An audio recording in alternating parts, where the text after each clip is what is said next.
Are there mistakes that you see parents making that do end up landing their kids in the urgent care a lot?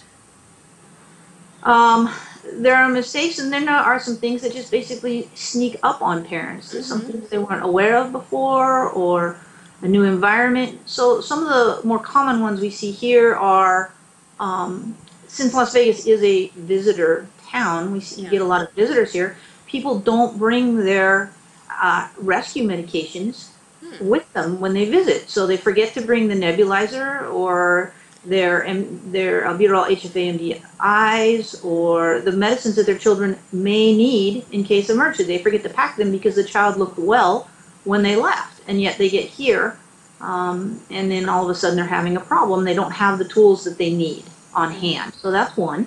Next would be just running out of the medications and all of a sudden realizing that your inhaler is out of date because my child hasn't needed it in 3 months. We've been doing so well.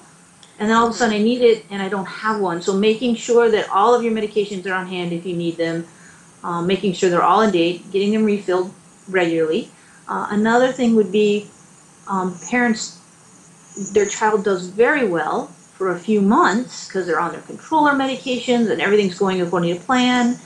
And the parents forget that they think that, well, now we're doing well, I can come off of my controller medications. Mm-hmm.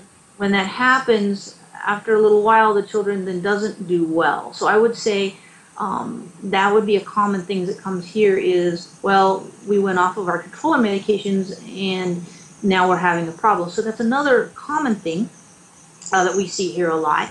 Another one would be things that just happen in the environment. Right now, as we're speaking, we're having a large fire at Mount Charleston, which is a mountain that's about 45 minutes away from Las Vegas, and there's a big forest fire right now going on. And our valley is covered in smoke, and our air quality is not very good right now because of it.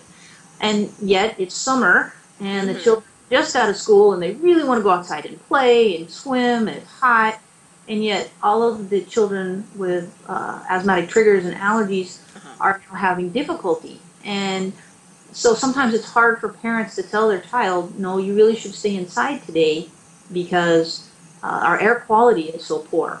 Mm-hmm. Uh, Another one would be we often see this is the child is visiting a relative or staying with a relative, and the relatives either don't have the medications, the rescue medications, or the Mm-hmm. relative is not aware of the child's triggers, Mm-hmm.